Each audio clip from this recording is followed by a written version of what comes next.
ಎಲ್ರಿಗೂ ನಮಸ್ಕಾರ. Welcome back to Teach Talks YouTube channel. ಇವತ್ತಿನ ತರಗತಿಯಲ್ಲಿ ನಾವು ಗಣಿತದಲ್ಲಿ ವಿನ್ಯಾಸಗಳು ಅಂತಕ್ಕಂಥ 6ನೇ ತರಗತಿ ಗಣಿತದ ಪಾಠವನ್ನು ನೋಡ್ತಾ ಹೋಗೋಣ. ಇಲ್ಲಿ ವಿನ್ಯಾಸಗಳನ್ನು ನಿಮಗೆ ಎಲ್ಲ ಗೊತ್ತಿರೋ ಹಾಗೆ ಬದಲಾದ ಒಂದು ಸಿಲೆಬಸ್ಸಲ್ಲಿ ವಿನ್ಯಾಸಗಳನ್ನು ಫಸ್ಟಾಗಿ ಅವರು ಸೇರಿಸಿದ್ದಾರೆ. ಯಾಕೆ ಅಂತ ಅಂದರೆ FLNಲ್ಲಿ ಕೂಡ ನೀವು ಗಮನಿಸ್ಬೋದು, ವಿನ್ಯಾಸಗಳಿಗೆ ಬಹಳ ಪ್ರಾಮುಖ್ಯತೆಯನ್ನು ಕೊಡ್ತಾರೆ. ವಿನ್ಯಾಸಗಳನ್ನು ನಾವು ಹುಡುಕೋದು, ಅದು ಯಾಕೆ ಅದು ಅಸ್ತಿತ್ವದಲ್ಲಿದೆ ಅಂತ ತಿಳ್ಕೊಳ್ಳೋದು ಗಣಿತದಲ್ಲಿ ನಮಗೆ ಬಹಳ ಮುಖ್ಯ ಆಗುತ್ತೆ. ಹಾಗಾಗಿ ಈ ವಿನ್ಯಾಸಗಳನ್ನು ನಾವು ಎಲ್ಲೆಲ್ಲೆಲ್ಲ ಕಾಣ್ಬೋದು ಅಂತ ಇಲ್ಲಿ ಕೊಟ್ಟಿದ್ದಾರೆ. ನಮ್ಮ ಪ್ರಕೃತಿಯಲ್ಲಿ, ನಮ್ಮ ಮನೆಗಳಲ್ಲಿ, ಸೂರ್ಯ ಚಂದ್ರ ನಕ್ಷತ್ರಗಳ ನಡುವೆ, ಮತ್ತು ನಾವು ಶಾಪಿಂಗ್ ಮಾಡುವಾಗ, ಅಡುಗೆ ಮಾಡುವಾಗ, ನಾವು ಚೆಂಡನ್ನು ಎಸೆಯುವಾಗ ಎಲ್ಲ ಕೂಡ ನಾವು ಈ ಗಣಿತವನ್ನು ನಾವು ಬಳಸ್ತೀವಿ. ನಮ್ಮ ಸುತ್ತಮುತ್ತಲ ಎಲ್ಲ ಕಡೆ ನಮಗೆ ವಿನ್ಯಾಸಗಳು ಅಸ್ತಿತ್ವದಲ್ಲಿದೆ. ಮತ್ತು ಆ ವಿನ್ಯಾಸಗಳನ್ನು ನಾವು ತಿಳ್ಕೊಳ್ಳೋದ್ರ ಜೊತೆಗೆ ಅದು ಹೇಗೆ ಅಸ್ತಿತ್ವದಲ್ಲಿದೆ, ಯಾವ ರೀತಿಯ ವಿನ್ಯಾಸ ಅಲ್ಲಿ ಪ್ರೆಸೆಂಟ್ ಆಗಿದೆ ಅಂತ ತಿಳ್ಕೊಳ್ಳೋದು ಕೂಡ ನಮಗೆ ಬಹಳ ಮುಖ್ಯ ಆಗುತ್ತೆ. ಸೊ ಹಾಗಾಗಿ ಈ ವಿನ್ಯಾಸಗಳನ್ನು ನಾವು ಗಣಿತದಲ್ಲಿ ಏನೇನೆಲ್ಲ ವಿನ್ಯಾಸಗಳಿದೆ ಮತ್ತು ಅವು ಹೇಗೆ ಅಸ್ತಿತ್ವದಲ್ಲಿದೆ ಅಂತ ತಿಳ್ಕೊಳ್ಳುವಂಥ ಈ ಪ್ರಯತ್ನ ಈ ಒಂದು ಪಾಠ ಅಂತ ಹೇಳ್ಬೋದು. ಹಾಗೆ ವಿನ್ಯಾಸಗಳ ಗ್ರಹಿಕೆಯಿಂದ ನಮಗೆ ಏನೇನೆಲ್ಲ ಒಂದು ಉಪಯೋಗ ಇದೆ ಅಂತ ಕೂಡ ಅವರು ಇಲ್ಲಿ ಕೊಟ್ಟಿದ್ದಾರೆ. ನೋಡಿ, ಈ ವಿನ್ಯಾಸಗಳಿಂದ ನಮಗೆ ಗ್ರಹಗಳ ಚಲನೆ, ಹಾಗೆ ಗುರುತ್ವಾಕರ್ಷಣೆ ಸಿದ್ಧಾಂತ ಅಭಿವೃದ್ಧಿಪಡಿಸುವಿಕೆ, ಹಾಗೆ ರಾಕೆಟ್ಗಳನ್ನು ಉಡಾಯಿಸೋದು, ಉಪಗ್ರಹಗಳನ್ನು ಉಡಾಯಿಸೋಕೆ, ರಾಕೆಟ್ಗಳ ಮುಖಾಂತರ ಉಪಗ್ರಹಗಳನ್ನು ಕಕ್ಷೆಗೆ ಕಳಿಸೋದಕ್ಕೆ, ಈ ರೀತಿ ಸಾವಿರಾರು ಒಂದು ನಮಗೆ ಉಪಯೋಗಗಳನ್ನು ನಾವು ಇಲ್ಲಿ ಗಮನಿಸ್ಬೋದು. ಹಾಗೆ ಮಾನವನಲ್ಲಿರುವಂಥ ಕೆಲವೊಂದು ಜೀನೋಮ್ಸ್ಗಳಲ್ಲಿರುವಂಥ ವಿನ್ಯಾಸಗಳನ್ನು ನಾವು ತಿಳ್ಕೊಳ್ಳೋದ್ರಿಂದ ಎಷ್ಟೋ ರೋಗಗಳನ್ನು, ಈಗ ಜೆನೈಟಲ್ ಡಿಸಾರ್ಡರ್ಸ್ ಅಂತಲೇ ನಮಗೆ ಎಷ್ಟೋ ರೋಗಗಳಿರ್ತವೆ, ಜೆನೆಟಿಕ್ಸಿಂದ ಬಂದಿರುವಂಥ ವಂಶ ಪಾರಂಪರ್ಯವಾಗಿ ಬಂದಿರತಕ್ಕಂಥ ಅನೇಕ ಕಾಯಿಲೆಗಳಿರ್ತವೆ. ಇದನ್ನೆಲ್ಲ ಗುಣಪಡಿಸೋದಕ್ಕೆ ಎಲ್ಲ ಕೂಡ ನಮಗೆ ಈ ಒಂದು ವಿನ್ಯಾಸಗಳು ಸಹಾಯ ಮಾಡ್ತವೆ. ನೋಡಿ, ಇಲ್ಲಿ ಕಂಡುಹಿಡಿಯಿರಿ ಅಂತ ಇದೆ. ಕಂಡುಹಿಡಿಯಿರಿಯಲ್ಲಿ ಈ ಸಲ ಒಂದು ವಿಭಿನ್ನವಾಗಿರುವಂತಹ ಪ್ರಯತ್ನ ಕೂಡ ಹೌದು. ಇದು ಗಣಿತದ ಮಾತು ಅಂತೇಳಿ ಕೊಟ್ಟಿದ್ದಾರೆ. ಅಂದರೆ ಇದನ್ನು ನಾವು ಏನು ಮಾಡಬೇಕು ಅಂದರೆ, ಮಕ್ಕಳಿಗೆ ಪ್ರಶ್ನೆಯನ್ನು ಕೇಳಬೇಕು. ನಿಮ್ಮ ದೈನಂದಿನ ಜೀವನದಲ್ಲಿ ಗಣಿತ ನಿಮಗೆ ಹೇಗೆಲ್ಲ ಸಹಾಯ ಮಾಡುತ್ತೆ ಅಂತ ಮಕ್ಕಳಿಗೂ ನಾವು ಯೋಚನೆ ಮಾಡಲಿಕ್ಕೆ ಅಥವಾ ಉತ್ತರ ಹೇಳಲಿಕ್ಕೆ ನಾವು ಇಲ್ಲಿ ಸಮಯವನ್ನು ಕೊಡಬೇಕು. ಬಿಕಾಸ್ ಬರೀ ನಾವು ಪಾಠ ಮಾಡಿಕೊಂಡು ಎಕ್ಸ್ಪ್ಲೇನ್ ಮಾಡ್ತಾ ಹೋಗ್ತಾ ಇದ್ದರೆ ಮಕ್ಕಳು ಬರೀ ಪ್ಯಾಸಿವ್ ಲಿಸ್ನರ್ಸ್ ಆಗಿಬಿಡ್ತಾರೆ. ಅವರು ಕೂಡ ಆ್ಯಕ್ಟಿವ್ ಆಗಿ ಪಾರ್ಟಿಸಿಪೇಟ್ ಮಾಡಲಿ ಅಂತಕ್ಕಂಥ ಉದ್ದೇಶದಿಂದ ಎಲ್ಲ ಕಡೆ ಈ ಕಂಡುಹಿಡಿಯಿರಿ, ಗಣಿತದ ಮಾತು, ಪ್ರಯತ್ನ ಮಾಡಿ ಅಂತೆಲ್ಲ ಕೂಡ ಕೊಟ್ಟಿದ್ದಾರೆ. ಸೊ ಇಲ್ಲಿ ದೈನಂದಿನ ಜೀವನದಲ್ಲಿ ನಿಮಗೆ ಗಣಿತ ಹೇಗೆ ಸಹಾಯ ಮಾಡುತ್ತೆ ಅಂತೇಳಿ ನಾವು ಮಕ್ಕಳನ್ನ ಕೇಳಿದ್ದೆ ಆದರೆ ಅವರಿಂದ ನೀವು ಅನೇಕ ರೀತಿಯ ಉತ್ತರಗಳನ್ನು ಎಕ್ಸ್ಪೆಕ್ಟ್ ಮಾಡ್ಬೋದು. ಇನ್ನು ಮನುಕುಲದ ಮುನ್ನಡೆಗೆ ಗಣಿತ ಹೇಗೆ ಸಹಾಯ ಮಾಡಿದೆ ಅಂತ ಅವರು ಪ್ರಶ್ನೆಯನ್ನು ಕೊಟ್ಟಿದ್ದಾರೆ.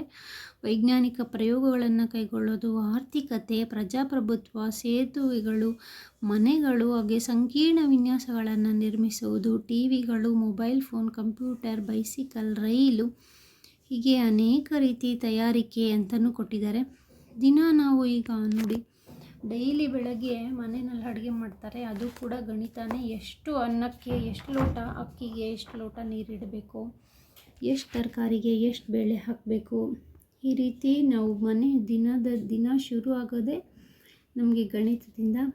ಹಾಗೆ ದಿನ ಮನೆಯಲ್ಲಿ ನಾವು ಖರ್ಚು ವೆಚ್ಚಗಳನ್ನು ಕೆಲವೊಂದು ಮನೆಯಲ್ಲಿ ಲೆಕ್ಕನ ಇವತ್ತಿಷ್ಟಕ್ಕೆ ಎಷ್ಟು ಖರ್ಚಾಯಿತು, ಎಷ್ಟು ಉಳಿಸ್ತೀವಿ ನಾವು ತಿಂಗಳ ಕೊನೆಯಲ್ಲಿ, ಎಷ್ಟನ್ನು ನಾವು ಉಳಿಸಬಹುದು, ಎಲ್ಲಿ ನಾವು ಲಾಭನ ಮಾಡ್ಬೋದು, ಎಲ್ಲಿ ನಾವು ಖರ್ಚು ಕಡಿಮೆ ಮಾಡ್ಬೋದು, ಈ ರೀತಿ ಆಗಿರ್ಬೋದು. ಮನೆ ಕಟ್ಟುವಲ್ಲಿ ಆಗಿರ್ಬೋದು. ಹಾಗೆ ಶಾಪಿಂಗ್ ಹೋದರೆ ಒಂದಷ್ಟು ಡಿಸ್ಕೌಂಟ್ಸ್ ಇರುತ್ತೆ, ಬೈ ಒನ್ ಗೆಟ್ ಒನ್ ಅಂತ ಆಫರ್ಸ್ ಇರುತ್ತೆ. ಆಮೇಲೆ ಈ ರೇಷಿಯೋ ಆ್ಯಂಡ್ ಪ್ರಪೋರ್ಷನ್ಸ್ ಅಂತಂದರೆ ಈ ಅಳತೆಗಳಲ್ಲಿ ನಾವು ಗಣಿತವನ್ನು ಬಳಸ್ಕೋತೀವಿ.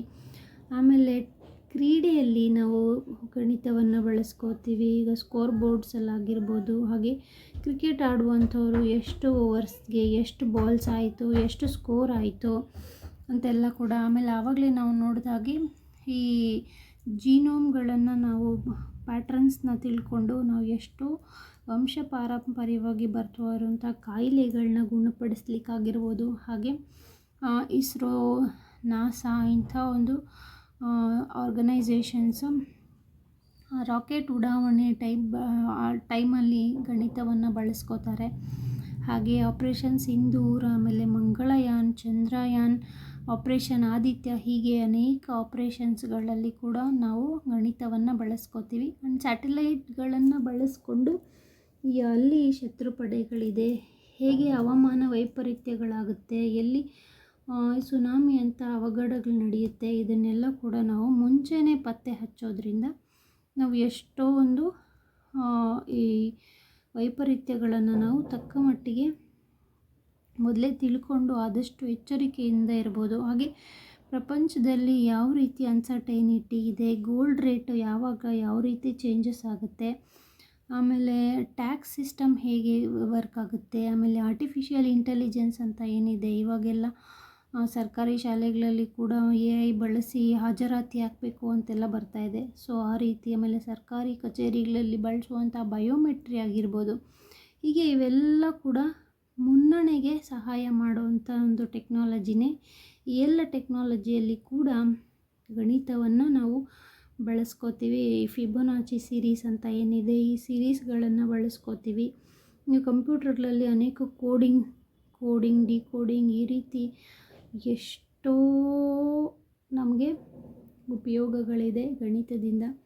ಗಣಿತ ಹಾಗೂ ವಿಜ್ಞಾನ ಮನುಕುಲದ ಮುನ್ನಡೆಗೆ ನಮಗೆ ಸಾಕಷ್ಟು ಸಹಾಯ ಮಾಡಿದೆ ಅಂತಲೇ ಹೇಳ್ಬೋದು. ಇನ್ನು ನಾವು ನೋಡ್ತಾ ಹೋಗೋದಾದರೆ ಸಂಖ್ಯೆಗಳಲ್ಲಿ ವಿನ್ಯಾಸಗಳು. ಸಂಖ್ಯೆಗಳಲ್ಲಿ ಯಾವ ರೀತಿ ವಿನ್ಯಾಸಗಳನ್ನು ನೀವು ಗಮನಿಸ್ಬೋದಂದರೆ, ಸಂಖ್ಯೆಯ ಮೂಲಭೂತ ವಿನ್ಯಾಸಗಳು ಯಾವುದಪ್ಪ ಅಂದರೆ ಈ ಪೂರ್ಣ ಸಂಖ್ಯೆಗಳ ವಿನ್ಯಾಸ. 0, 0ಗೆ 1ನ್ನು ಕೂಡಿದ್ರೆ 1, 1ಕ್ಕೆ ಮತ್ತೆ 1ನ್ನು ಕೂಡಿದ್ರೆ 2, 2ಕ್ಕೆ 1ನ್ನು ಕೂಡಿದ್ರೆ 3, ಹೀಗೆ ಹೋಗ್ತಾ ಇರುತ್ತೆ ಇದು ಸೀರೀಸು. ಇದನ್ನೇ ನಾವು ಪೂರ್ಣ ಸಂಖ್ಯೆಗಳ ವಿನ್ಯಾಸ ಅಂತೇಳಿ ಕರಿತೀವಿ. ಈ ಒಂದು ವಿನ್ಯಾಸವನ್ನು ಅಭ್ಯಾಸ ಮಾಡುವಂಥ ಗಣಿತ ಶಾಖೆಗೆ ನಾವು ಸಂಖ್ಯಾ ಸಿದ್ಧಾಂತ ಅಂತೇಳಿ ಕರಿತೀವಿ. ಇನ್ನು ಈ ಒಂದು ಸೀರೀಸ್ ಯಾವ್ಯಾವುದಿದೆ ಅಂತ ನಾವು ನೋಡೋದಾದರೆ, ಅಂದರೆ ಸಂಖ್ಯಾ ಸಿದ್ಧಾಂತದಲ್ಲಿ ಯಾವ್ಯಾವೆಲ್ಲ ಬರುತ್ತೆ ಅಂತ ನೀವು ನೋಡಿದ್ರೆ ನೋಡಿ, ಎಲ್ಲ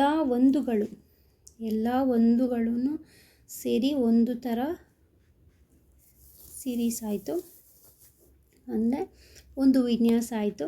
ಹಾಗೆ ಎಣಿಕೆ ಸಂಖ್ಯೆಗಳು ಆವಾಗಲೇ ಹೇಳ್ದಂಗೆ 1, ಹಾಗೆ 1ಕ್ಕೆ 1ನ್ನು ಕೂಡಿದ್ರೆ 2, 2ಕ್ಕೆ 1ನ್ನು ಕೂಡಿದ್ರೆ 3, 3ಕ್ಕೆ 1ನ್ನು ಕೂಡಿದ್ರೆ 4, ಹೀಗೆ ಇದು ಪ್ಯಾಟ್ರನ್ನು ಮುಂದುವರಿತಾ ಹೋಗುತ್ತೆ.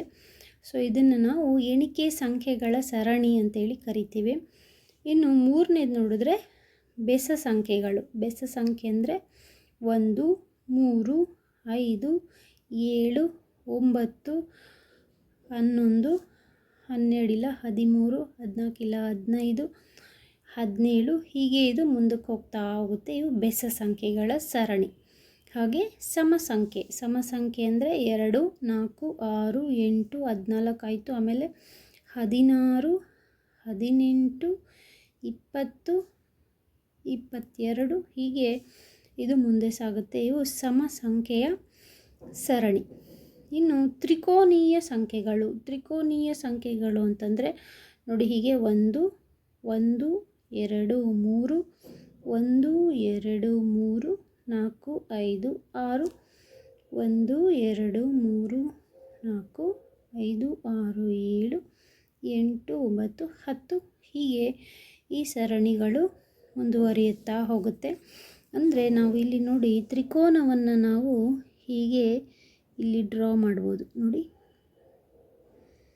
ಹೀಗೆ ಇಂಥ ಸಂಖ್ಯೆಗಳನ್ನು ನಾವು ತ್ರಿಕೋನೀಯ ಸಂಖ್ಯೆಗಳು ಅಂತೇಳಿ ನಾವು ಕರಿತೇವೆ. ಇವು ತ್ರಿಕೋನೀಯ ಸಂಖ್ಯೆಗಳು. ಆಮೇಲೆ ಇಲ್ಲಿ ಇರುವಂತಹ ಪ್ಯಾಟ್ರನ್ ಯಾವುದಪ್ಪ ಅಂದರೆ ಇಲ್ಲಿರುವಂತಹ ಪ್ಯಾಟ್ರನ್ನನ್ನು ನಾವು ಗಮನಿಸ್ತಾ ಹೋದರೆ 1 1 ಹಾಗೆ 1 + 2 ಅಂದರೆ 3 ಆಯಿತು. ನೆಕ್ಸ್ಟ್ 1 + 2 + 3 ಇದು ಬಂದು 6 ಆಗುತ್ತೆ. ಹಾಗೆ 10ಕ್ಕೆ 1 + 2 + 3 + 4 3 7 8 9 10 ಆಯಿತು ಇದು. ಹಾಗೆ 1 + 2 + 3 + 4 + 5 9 12 15 ಆಯ್ತಿದು. ಹೀಗೆ ಈ ಸರಣಿ ಮುಂದಕ್ಕೆ ಹೋಗ್ತಾ ಇರುತ್ತೆ. ಇವನ್ನ ನಾವು ತ್ರಿಕೋನೀಯ ಸಂಖ್ಯೆಗಳು ಅಂತೇಳಿ ಕರಿತೀವಿ. ಹಾಗೆ ವರ್ಗ ಸಂಖ್ಯೆಗಳು ಅಥವಾ ವರ್ಗಗಳು ಹೇಗಪ್ಪ ಅಂತಂದರೆ 1 ಆಮೇಲೆ 1 2 3 4 ಆಮೇಲೆ 1 2 3 4 5 6 7